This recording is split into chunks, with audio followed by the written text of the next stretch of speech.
And welcome back to the Apostolic Classroom. It's good to be here with my co-hosts, Andrew Herbst and Jeremiah Zuniga. We are here this week talking about early heresies from the Godhead, talking our entire semester, of course, has been focused on the subject matter of the Godhead. And last week, we talked a little bit about evidence for continuity between the New Testament and the church of the first and second century, third century, evidence that, of course, these things continue to be taught, continue to be preached.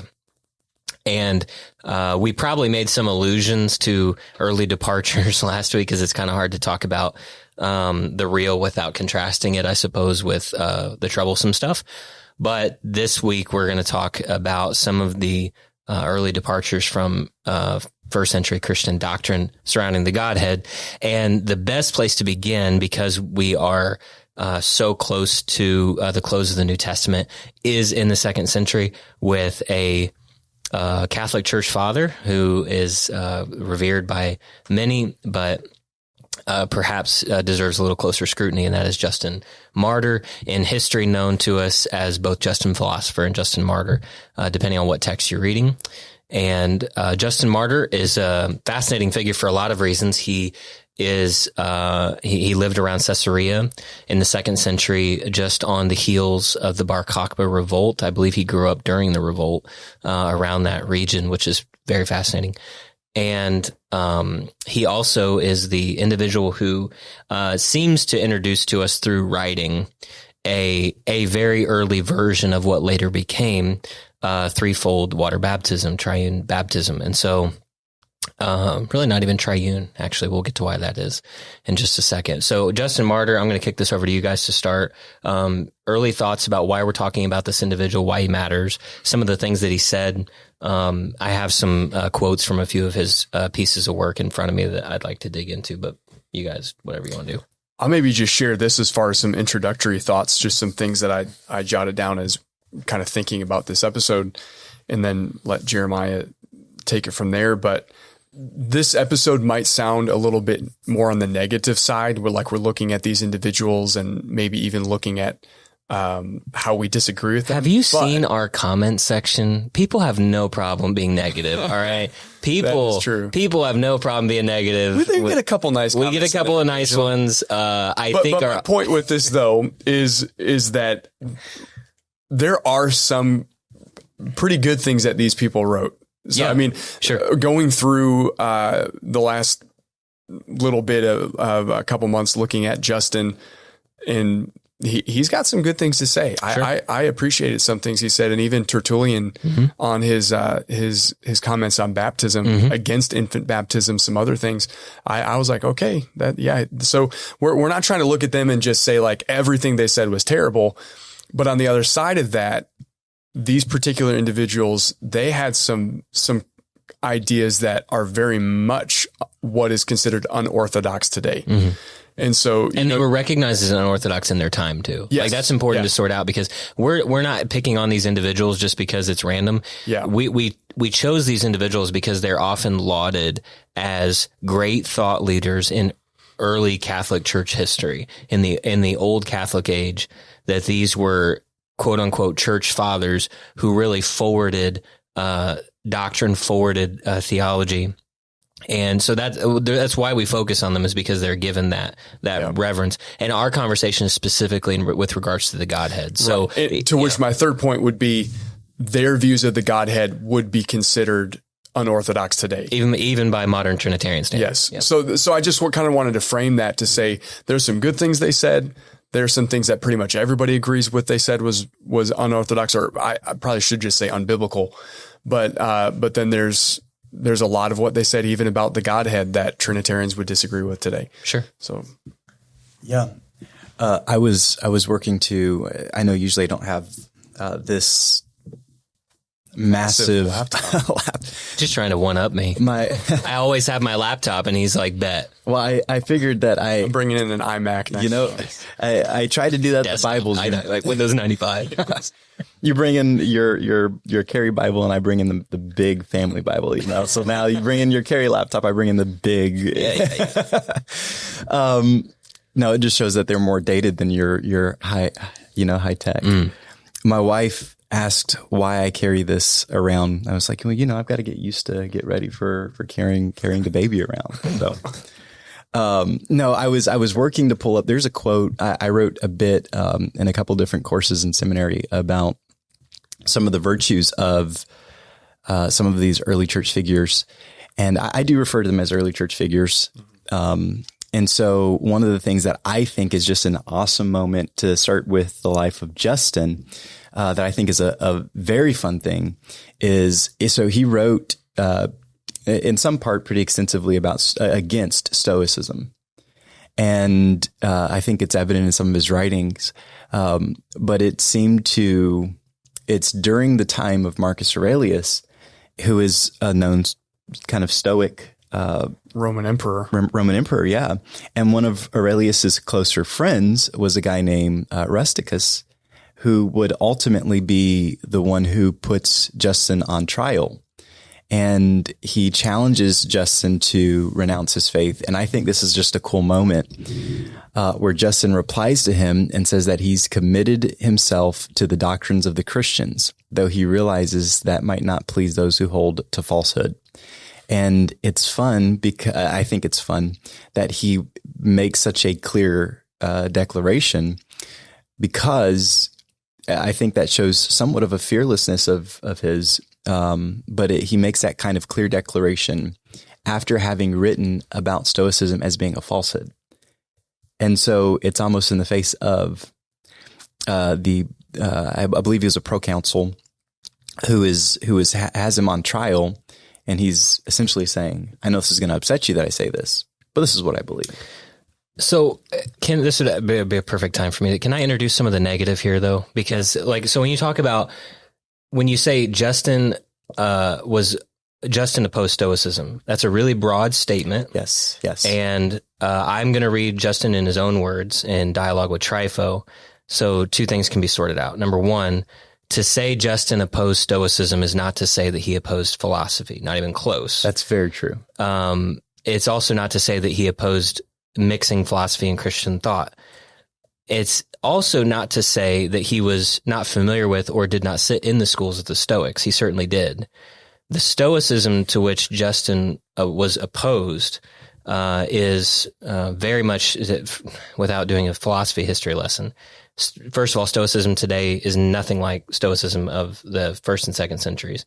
Stoicism in that time was very much characterized by materialism, not in a hedonistic sense, but in an ontological sense. Justin said this in dialogue with Trypho. So sorting out what Justin thought. He said, this is in...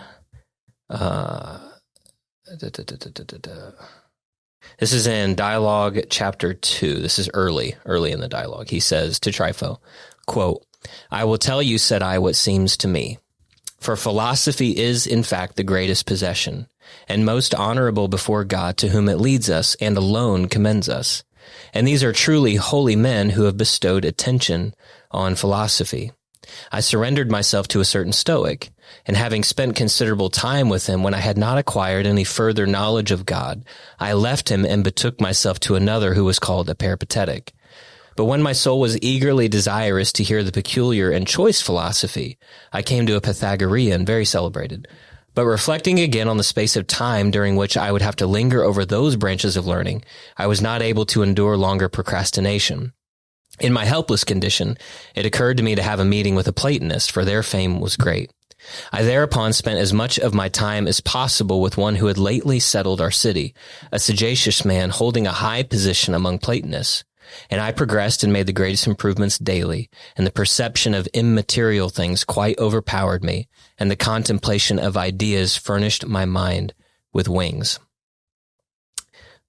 Later, he goes on to say that he considered Christianity to be the highest philosophy. He describes this conversation that he had with this individual who approaches him. The story of his conversion is very bizarre. It has no parallel in the New Testament, but it's written as a dialogue between philosopher and student, that a man approaches him and begins to ask him questions that he cannot answer. And when quoting the Old Testament, quoting the prophets and the law and things of that nature. And Justin says that when the man departed, he felt a burning inside of him. And from then on, he had a love for the Christians and the law and the prophets, and began to bestow attention on Christian thought.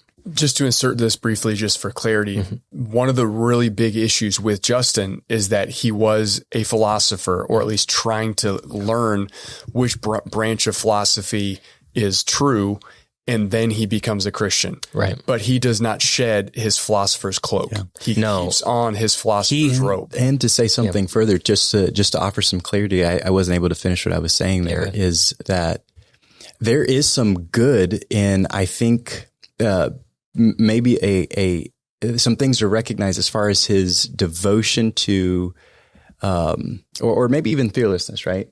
But that is not to say that even in what he was shooting at with Stoicism, it was a complete rejection of the enterprise itself. I'm less familiar. You may have to help me with, especially with regarding Marcus Aurelius. Was his objection to the Stoics, the schools of the Stoics, or Stoicism as an idea? Well, I think there were, in my reading, there were specific elements of Stoicism that he had felt were misdirected. Sure. Not to say like the entire system itself, but I think also it gets down to the point of who it was that was practicing it in the way that it was demonstrated.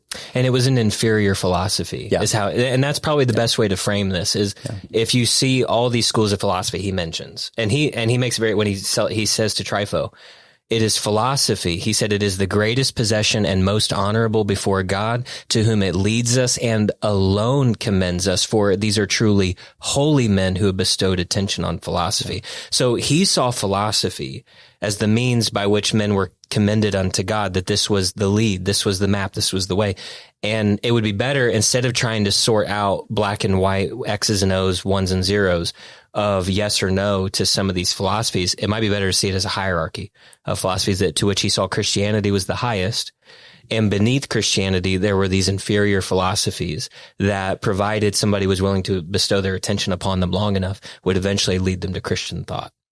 And that's a little bit more complicated than the way he's been presented, by some, because on the one hand, you have the people that are like the ultimate apologists that are like, he was against philosophy. He's like, no, he certainly wasn't. And then you have the other side. People say he was a total heretic that just, all he believed was in philosophy, and he didn't even know Christianity. And that's not true either.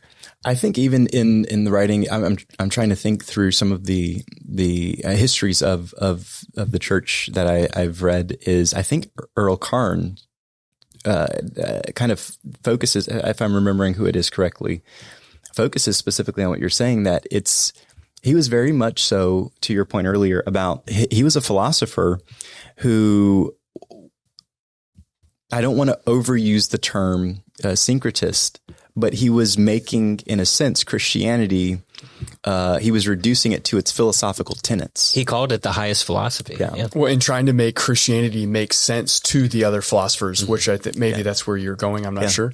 But to say to the Greeks, the address to the Greeks, the hortatory address to the Greeks, that, look, you Greeks and you Romans have all these beliefs.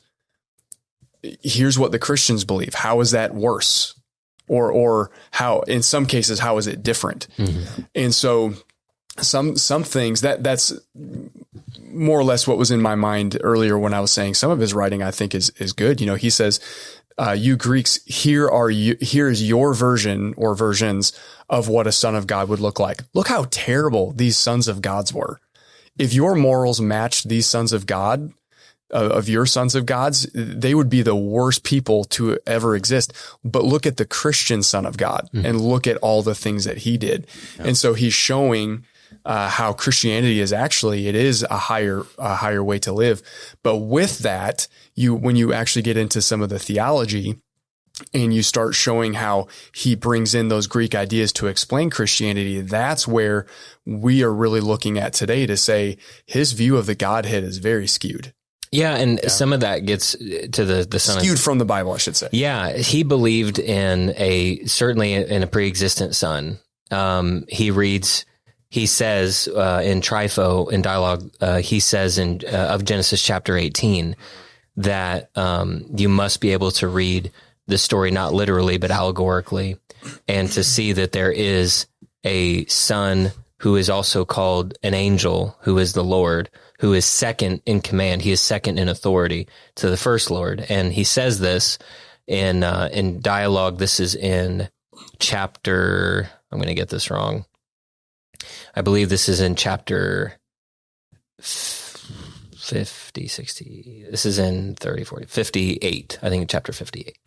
Way too many chapters in those old things. He says they're super short. They're paragraphs. He says this quote, "You must not imagine that the unbegotten God himself came down or went up from any place. For the ineffable Father and Lord of all neither has come to any place, nor walks, nor sleeps, nor rises up, but remains in his own place wherever that is. How then could he talk with anyone, or be seen by anyone, or appear on the smallest portion of the earth? It must follow that the Father and Lord of all had not been in heaven when what Moses wrote in Genesis 18 took place." Okay, so a couple things to sort out there. He really introduces this idea of an unmoved mover. Like this is very much his view of the God of the Old Testament, that what he calls the unbegotten God, the ineffable Father is what he says. He says he has never come to any place, nor walks, nor sleeps, nor rises up. He has never talked with anyone. He has never been seen or appeared on the smallest portion of the earth. So he has the unmoved mover in mind. And then he goes on to say, it must follow, if you, Trypho, are correct, that this is so, that he spoke this is not Genesis 18, that's Abraham and Mamre. When what Moses wrote took place speaking, I believe Trypho brings up the burning bush. And he says it must follow that the Father and Lord of all had not been in heaven. If he's in the earth, he can't be in heaven. Okay, this is a perfect example of where that philosophical background begins to cause some problems, because not just the Stoics, the Epicureans, many schools of philosophy that had this, what has been called corporeal theology and body theology, that all things visible and invisible must possess form and substance, that all things must possess a body. So, which Tertullian said, we'll get to that, but he says that precisely. To what you're introducing here, it might be helpful for some of our listeners to, do you guys know of any maybe good books that introductory level introduce some of the ideas of Aristotle and Plato? Because I think we see some for Christians specifically, or just generally for Christians specifically. Aristotle and Plato. That's probably putting you on the spot. Specific. I'm blanking. There's at the moment. I don't know if I'll hold off. Maybe we can include something in the show notes. Yeah. But what you're introducing about form and substance is where I think we see a lot of that within some of those earlier Greek philosophers first. 100%. Sorry. Well, the only reason I bring it up is because he struggled with omnipresence. That was Justin's big hang up with the way that the Jews were explaining the God of the Old Testament. Well, in Greek thought, the unmoved mover, if he is perfect, then he can't change. Yeah. It change at all, right? Alter. He can't like, it's not, but because we would say I am God and I change not, therefore the sons of Jacob are not. That's not the type of change we mean. Exactly. Right. Yeah. If God is perfect and he's unalterable, unchangeable, then how could he become a man? Mm-hmm. And therefore you need another quote unquote God or person. And that's what struck me so much. You were talking mainly of Justin's book, The Dialogue with Trypho. I was looking a lot at the first apology that he wrote, his first defense, and how much he calls Jesus an angel. Yeah. Or he talks about the Word being the second place to the Father, and then the Spirit as the third place. This is where we could identify that Justin very much would not be in agreement with Trinitarianism today, because he did view the Trinity as not co-equal. Yeah. So I would think of Justin's theology of God as hierarchical. Yeah. And, very much. Which, when you think about Trinitarianism today, it is not hierarchical. There is the co-equality, co-eternality. So there is not the tiered system that subordinationalism. That you might see in Justin, and even in some of what we get in Origen and Tertullian. So it's different. And I think that's very, very important for us to notice that you raise. I think it's very important is that what Justin was conceptualizing is Justin conceptualizing. Like he is thinking through these things, sans the text. or without the scripture as the starting place. He's wrestling against these different philosophers and philosophical movements that he's encountered. And that's his wrestling point. And maybe with connection to Stoicism, if another addition to the fact that God is unchangeable is that he cannot be manipulated through emotion. He cannot be relational, because if God is relational, then there's a possibility that he can be manipulated through that relationship or through emotion. So another reason why you need another being, you need another person, or you need another God to be that mediator in between. So I think those are two really big things that are a foundational block for how the Trinity develops, because you have God on the throne, you have God the Father on the throne. If he's unchangeable, he can't be in a relationship because he could be manipulated. He can't change, so he can't become a man. So you need something in the middle to come down to the earth to be that mediator, to which if it was just a mediator, we would say amen, right? There's one mediator between God and man, the man, Christ Jesus. But the idea of from Justin moving forward is that you have to have Jesus be something different than just a man. Justin said, you must not imagine that the unbegotten God came down or went up from any place. But when we read Ephesians 4, that's the imagery that Paul gives, is that the one that ascended is the same also that descended, and he that descended has also ascended up far above all heavens in order that he might fill all things. Omnipresence is a particularly Christian idea. Like when we talk, and I guess I could say more Judeo-Christian idea, because they had this conception as well.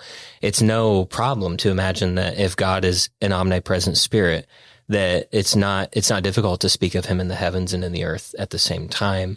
In relational, right? And relational, exactly. That idea, I'm thinking specifically of Isaiah 12 and then in Hosea, where he is the Holy One of Israel, right? And he's in your midst. Yes. He's separate, but he's here. That's one thing that I think is very important, because this semester, we've talked a lot about the kingship of God, but also how that has driven his personal nature, right?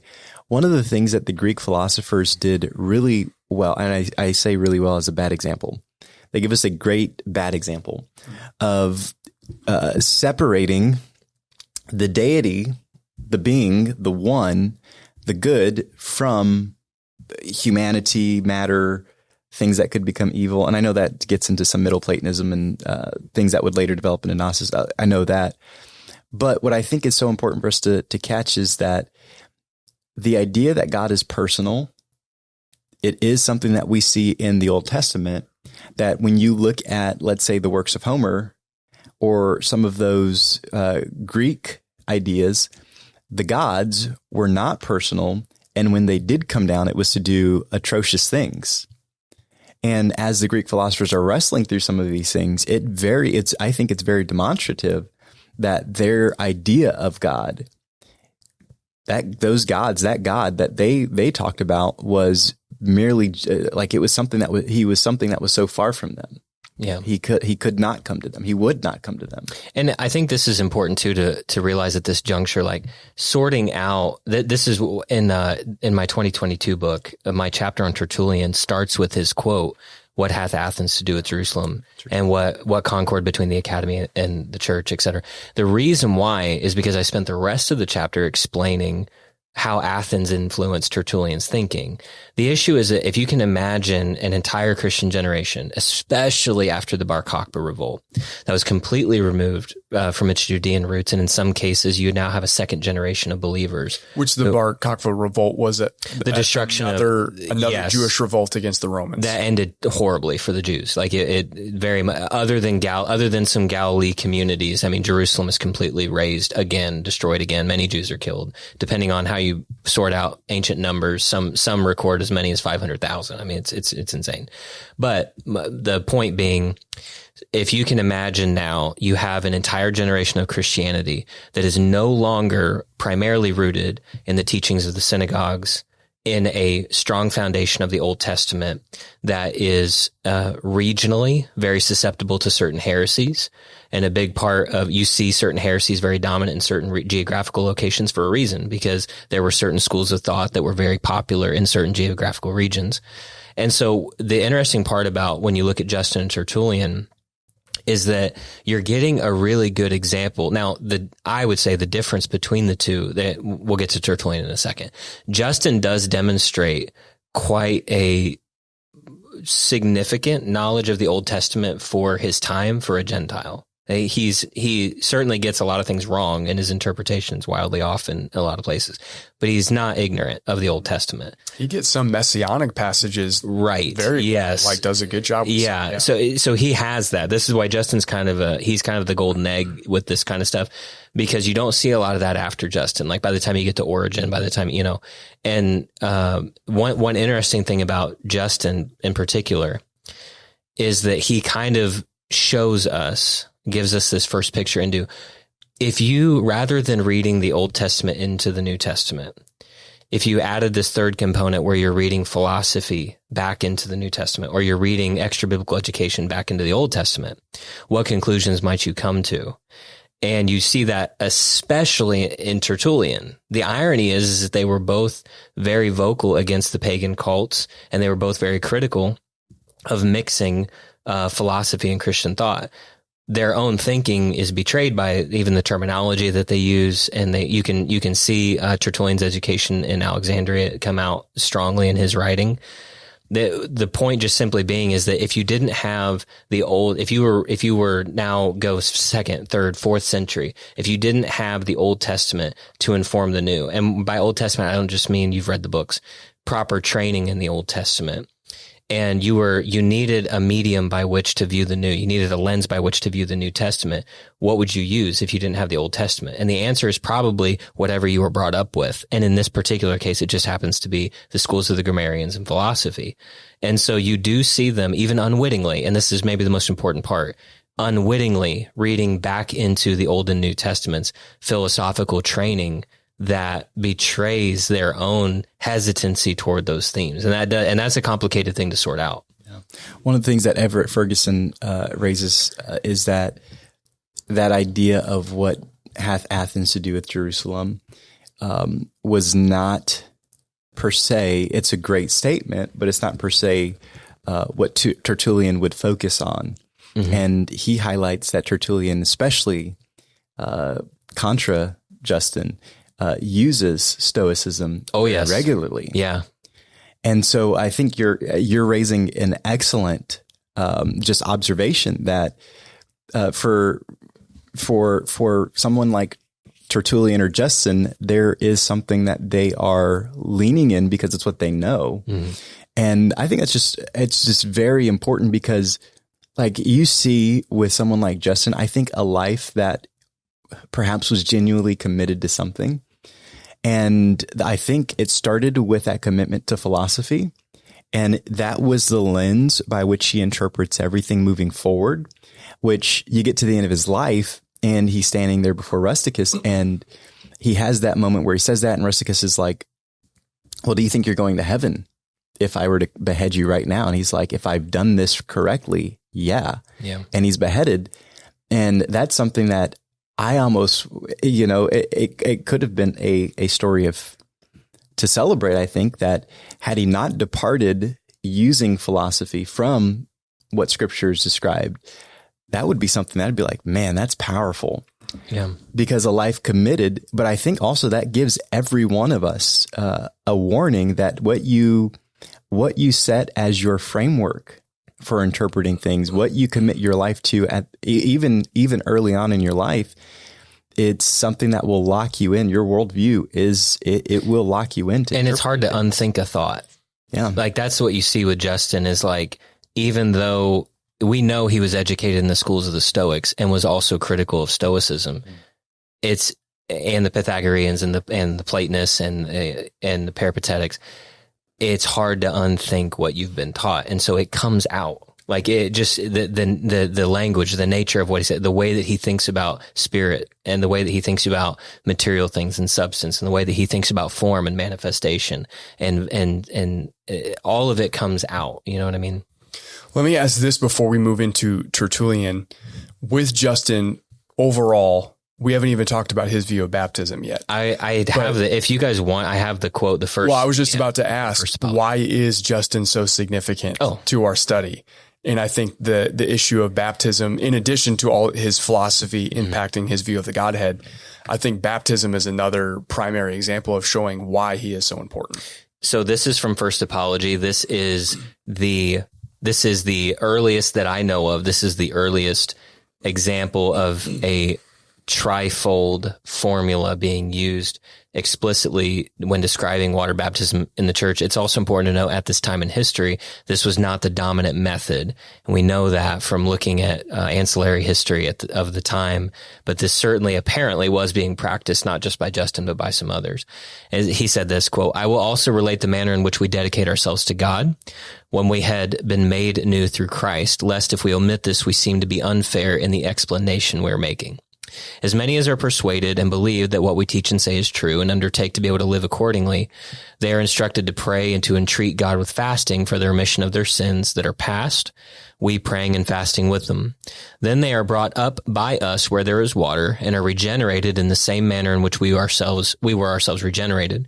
For in the name of God, the Father and Lord of the universe, and of our Savior Jesus Christ, and of the Holy Spirit, they then receive the washing with water, in order that we may not remain the children of necessity and ignorance, but may become the children of choice and knowledge, and may obtain in the water remission of sins formerly committed. There is pronounced over him who chooses to be born again and has repented of his sins the name of God the Father and Lord of the universe, he who leads to the laver, the person that is to be washed, calling him by this name alone. For no one can utter the name of the ineffable God, and if anyone dare to say that there is a name, he raves with hopeless madness." So this is from this excerpt we get this introduction to this threefold water baptism formula. It's important to note, of course, it's not identical at all, either in what Justin believed about the Father and the Son and the Spirit, or in even the verbiage that you would see with Trinitarians today. He's not quoting Matthew 28:19. No. Unless someone says he's just copying what Matthew said. He's not. No, it's not a quote. And I actually am more fascinated by the last line, that no one can utter the name of the ineffable God. And if anyone dares to say that there is a name, he raves with a hopeless madness. This to me demonstrates we would have disagreed with Justin fundamentally on the purpose of Acts 4 and 12. Yeah. That there is a name by which we know him. There's a saving name. And that he clearly did not think that Jesus Christ was the name of God. Clearly. He thought Jesus was the name of the whatever the second being was, angel, mediator, inferior, whatever.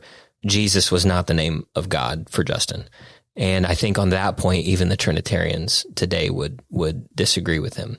I would say too, you can hear those echoes of that very Greco-Roman choice and knowledge. Yeah. The little quotes in there about don't be a child of ignorance and of necessity, but a child of choice and knowledge. Yeah. There are some of those things where it just, in a very, I don't want to say he's lisping at, but he's alluding to some of those thoughts that he has been brought up with, but also refusing to say the name. I mean, that's something that I think impacted the Jews as they went through the after exile, some of those Greek Roman influences that would come in, and so. I think those are just important to consider as we hear through Justin his philosophical bend. But I also think about I don't want to get too far afield here because I know we want to jump in at some point to Tertullian, maybe even briefly. But in the Didache, where you see kind of a trifold reference, it just appears in that text that. There's not a knowledge of the Gospels, or not a knowledge of John's Gospel, or there's some absences within those writings, and so I think that's important to recognize. Yeah. So Justin, just to sum him up, moving into Tertullian, Justin is important. He is one of the first Christian apologists, which is a defense of the faith. So he's one of the first Christian apologists, bringing in Greek philosophy with his Christian knowledge, I guess we could say it like that. He is one of the earliest forms of a alteration from New Testament baptism. And so I think that brings us to Tertullian, which he would have been the next generation, right? So, do you have the dates approximately for Tertullian? I didn't want to speak in a born roughly 150-ish, AD 150. I think it was around his birth. Is that 150, 154, something like that? I've never heard a date earlier than 150. So he's approximately 50 to 60 years after the New Testament was completed. Yeah. And might have been very young when Justin was still writing. So maybe just a very succinct way to label why Tertullian is so significant is because he is the theologian to coin the term the Trinity. Yeah. Yeah. The dates that I have here are 160 to 240, but he publicly starts writing around 197. Okay.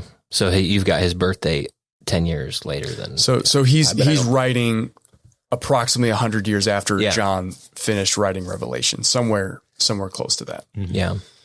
Well, Tertullian is interesting to Jeremiah's point about the stoicism that comes out loud and proud in Tertullian is it's much more pronounced. I read these quotes everywhere I go that I teach on church history, just so people, and again, it's not to be totally disparaging. Tertullian had a lot of really good things to say in a lot of places. But in Against Praxeus, ironically, of all the places that we would find these, quotes and objections, I'll read the first one to you guys, and obviously you guys you're going to pick up really quick. So just for a reminder, Praxeus, we've already talked about him a little while ago. He was definitely not Trinitarian. Definitely not Trinitarian. Yeah. So Tertullian says, this is in Against Praxeus, chapter 5. He says, for before all things, God was alone, being in himself and for himself, universe and space and all things. Moreover, he was alone because there was nothing external to him but himself. Yet even not then was he alone, for he had with him that which he possessed in himself, that is to say, his own reason. For God is rational, and reason was first in him. Although it would be more suitable to regard reason as the more ancient, because God had not word from the beginning, but he had reason even before the beginning. And then later he says, quote, do you then, you ask, grant that the word is a certain substance constructed by the Spirit and the communication of wisdom? Certainly I do, but you will not allow him to be a really substantive being by having a substance of his own in such a way that he may be regarded as an objective thing and a person, and so be able, as being constituted second to God the Father, to make two, the Father and the Son, God and the Word. How could he who is empty have made things which are solid, and he who is void have made things which are full, and he who is incorporeal have made things which have a body? For who will deny that God is a body? And while I recognize the Son, I assert his distinction as second to the Father. Okay. A lot to sort out in that, but initial thoughts you guys have on the nature of Tertullian's way of thinking, his theology, philosophical influences. What do you guys, and your guys' initial reactions either to that or your own thoughts about his background? Yeah, I think there's one of the things that I don't know that I want to be kind about it. One of the things that has really struck me, even with the language there around his metaphysical language, I think a lot of it is very telling in the way that he approached his marriage. This is why I didn't want to be kind about it, is because it's kind of, I don't want to say it's humorous. It's not humorous. But some of the things that he wrote to and about his wife, where relationships and people, what it meant to be a person to him, to me, strikes me as very, very filtered through Plato, Seneca, Stoicism, some of that knowledge that impacted his early life. And like it's noted that he confesses to adultery. There's a lot going on in his life where I think the fruits of the philosophy, it showed both in how he interpreted God, but also in how he lived out his life with his marriage. Yeah. Well, as far as his actual, like, the philosophical influences on his thinking, when he says things like God had not word from the beginning, John chapter 1, in the beginning was the Word, and the Word was with God, and the Word was God.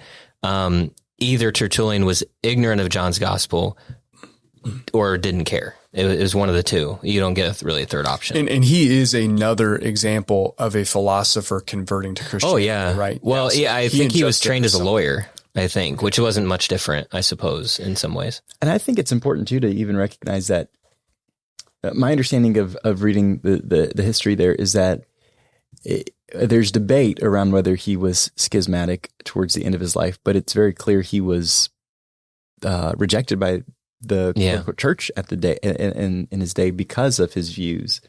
Meaning he accepted some what is considered false teaching by the Montanists. Yeah, I don't think it was about the Trinity, though. I don't think that's why he was opposed. And the interesting thing is, like, some of his phrasing too, just like Justin, God is rational and reason was first in him. And it might be more suitable to consider reason as the more ancient. That whole sentence is saturated in Greek thought, and to say nothing of the fact that it complicates the definition of both reason and God, to say that reason is the fixed thing to which God must conform, to say God is rational.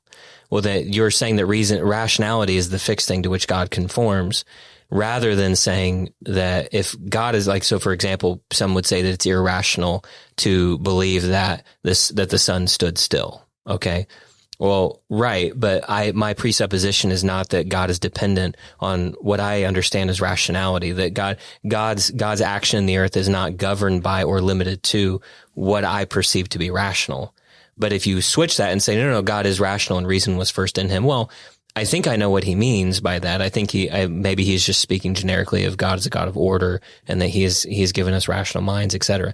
But when he says that it might be more suitable to call reason the more ancient, is like, well, he's pointing back to a philosophical idea that is certainly not rooted in the New Testament. None of that is in the New Testament. Is he personifying, making reason a person? Yeah, he does. And further, even the phrase in that second quote there, he says, how could he who is empty have made things which are solid, and he who is void have made things which are full? Colossians. He hath made all things, both visible and invisible. All things were created by him and for him, and without him was not anything made that was made. Yeah. Thrones, principalities, powers, all things were made by him and for him. And he specifically says the visible and the invisible, which is, again, hilarious. So either Tertullian didn't know about Colossians or didn't care.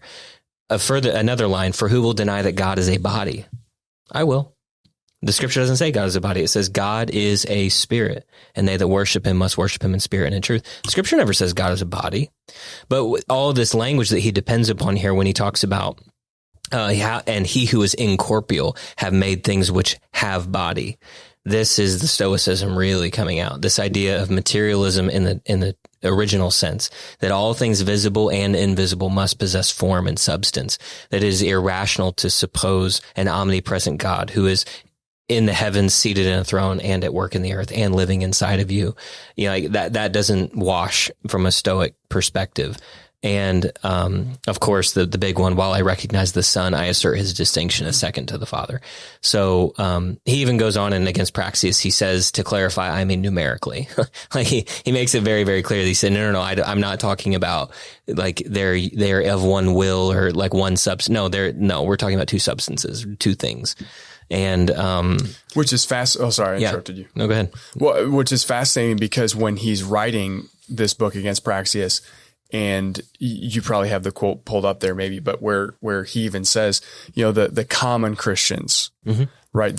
So if Tertullian is writing around 200, so this is again, approximately 100 years after John wrote the book of Revelation, here's Tertullian. He's in Northern Africa. Is that correct? Mm-hmm. So he's in Northern Africa, Carthage, and he is saying the majority of Christians do not agree with me. He says that the majority of Christians, the common Christians, they accuse me of preaching multiple gods. And that to me is pretty astounding. And even reading some different church historians, I think you and I were talking about this a little bit ago with, I think it was Millard Erickson, maybe a couple other ones, where they're saying this idea of modalism or the monarchians, they were all over the place. And that's not to say, we need to be careful that it's not just, just because it was everywhere doesn't mean that that doctrine was right because it was everywhere. But the point is that Justin, what he was teaching, what Tertullian is teaching, they're saying pretty much we are in the minority. That most Christians do not believe what we say about the Godhead. They claim that we believe in three gods. Well, it's fascinating that today non-Trinitarians often accuse Trinitarians of believing in three gods. Yeah. Like it or not. That's just kind of how it is perceived. And so when we actually look at what Praxeas believed, we talked about the complexities of that. We talked about the complexities of Sibelius and how we don't have anything of what these guys actually wrote. But it is fascinating to me that when Tertullian is lifted up as being this great writer, this great preacher, and that the Trinity was orthodox all the way back, it wasn't. That's an overstatement. It's an overstatement. Yeah. And I love that you brought up, to get me on track with what you were referencing with the quote, when you brought up John 1, one of the things that I recognized, and maybe I could ratchet it down just a little bit here, is that I've gotten a few questions about John 1:1 from our Gospels episode. And I think maybe I even made the statement that it is not in John 1:1, Logos there is not strictly talking about reason. We find that in Tertullian's writing. Yes. There. And that's, I think it's demonstrative of a very Greco-Roman philosophical pursuit of what John has communicated, when John is very clearly quoting from Genesis 1 and the creative word of God. And I think that that's very, very, very important to consider. I just got there was a quote. I'll have to pull up the author's name here in a moment that I had received kind of reading through church historian as well, where he's saying the same thing that kind of we have made the point about, is that John is very intentionally being used of the Spirit to refer to Genesis 1. And that text in Genesis 1 does not say that in the beginning God created using reason and rationality, and that substanceless thing became this, or that's not what he's... Those are terms we made up. Yeah, that's not in the text. And so we should be careful about approaching the text on its terms rather than intruding into the text a later philosophical development. So when John is quoting from Genesis and he says, in the beginning was the Word, Genesis 1 very clearly talks about the way that God creates all things.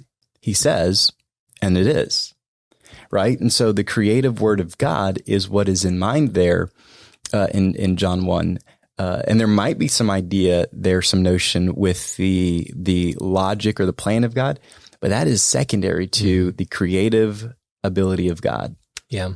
Which is why we get to Colossians and it says Christ. Yeah, all things were, and Tertullian is at odds with the New Testament in a lot of places. One thing that I found fascinating, this is also an against Praxeas. It doesn't get read a lot, but it does kind of inform his belief about those that disagree with me. So to your point, I'm in the minority. Most Christians don't agree. This is what he says to Praxeas. He says, in speaking of Praxeas' teaching, he says this, quote, "But this doctrine of yours bears a likeness to the Jewish faith, of which this is the substance, so as to believe that in one God is to refuse to reckon the Son beside him, and after the Son the Spirit. Now what difference would there be between us and them if there were not this distinction which you are for breaking down? What need would there be of the gospel if thenceforward the Father, Son, and Spirit are not both believed in as three and as making only one God?" Later on, in the same line of thought, he says, "So it is either the Father or the Son, and the day is not the same as the night, nor the Father the same as the Son, in such a way that both of them should be one or the other should be both, an opinion which the most conceited monarchians maintain." So a couple things to sort out. Number one, he kind of accuses Praxeas of two different, he said, this doctrine of yours bears a likeness to the Jewish faith. This doctrine of yours bears a likeness to the teachings of the monarchians. The bottom line being, he saw continuity between Praxeas' thought and Jewish thought. And in the first, second, third century, that's not an insult, in my opinion. I mean, it was meant as an insult, but if you compare it to what Tertullian was saying, I think it's a compliment. Is that like Praxeus's attitude toward the nature of God specifically, rooted in the Old Testament, is rooted in the Old Testament and has harmony with what the Jews taught. I generally take most everything as a compliment, so. I do. Thank you. I appreciate that. I'd love to be hated by you. Yeah. So to give reference to the quote that I was mentioning earlier, it's a church historian named Thomas Edmund Gaston. It's the second edition of the earliest Christology. So this is something that church historians are recognizing as well, is that it might be it is an imposition. Some would go as far as saying it is an imposition to say that in John 1, he has a later philosophical framework, as opposed to saying he is looking Hebraically from Genesis 1 when he is writing his Gospels. So. Yeah. I don't know if you guys have anything else on this specifically. We got maybe like 5 more minutes. Well, just with Tertullian, he's writing against Praxeus, and he says, how can we remedy not being polytheists? Well, enter the Trinity, right? There's 3 persons. We can talk about God this way. We don't need the monarchian's view. He can't be a polytheist, because that's obviously very clearly going against Scripture. So I see Tertullian. I wrote a paper in my undergrad once called "The Remedy for Polytheism," and to me that's Tertullian, because he's trying to not be a polytheist while still trying to have a Greek view of God. Yeah, and he creates his own term to do it. This whole era, 2nd, 3rd century, second to third century, early 3rd century, can probably, in my opinion, be summarized by Saint Clement of Alexandria. Another Clement of Alexandria being another church father, quote unquote, in the Catholic Church. And he has this line, which I love sharing with people. He says, "Philosophy is to the Greeks what the law of Moses is to the Jews."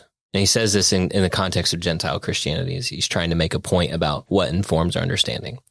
And my answer to that would simply be, as concerns Christianity, our attitude should be what the law of Moses is to the Jews, the law of Moses is to the Greeks. Like that's the problem, is when we have this idea, because he's talking very in the context of the passage, he's talking very clearly about what informs our understanding of God. And he has this idea that what the law of Moses was the way that the Jews achieved their conception and their understanding of the world. And the Greeks, it was philosophy that did that. But when it comes to Christianity, it can't be that way. You can't say that, well, the Jews, they came to their understanding of God by the Scriptures. We come to our understanding of God by this extra biblical way of thinking. It would be more proper to say what the law of Moses was to the Jews, the law of Moses concerning Christians, the law of Moses is to the Greeks as well. What informs your understanding of who God is the Scriptures. It's not philosophy. It's not pagan tradition. It's not. And so when my attitude, when I read the 2nd and 3rd century writers, generally you get this sense that they are trying to balance out their strong adherence to philosophical traditions and teachings, and they're trying to square it with the circle of the law of Moses, and they don't go together. And so what out pops the Trinity, and truly, like to your point about like, well, if you have to take polytheism and oneness and try and find a way to blend them together, you're going to get something that looks something approximating the Trinity. So, yeah. Awesome. Well, if you guys don't have anything else, that'll conclude our episode on early departures from the teaching of the New Testament concerning the Godhead. Right. Awesome. Well, thank you everybody for joining us. This was a more succinct episode, but compressed, but we covered a lot in that short of an episode. So if you liked it, please everybody like, subscribe, share the episodes with those. We do get despite my opening remarks, we do get some good comments every now and then. And so please, if you have questions, reach out, email the show. Thank you to Truth Book Co. for sponsoring the show as well.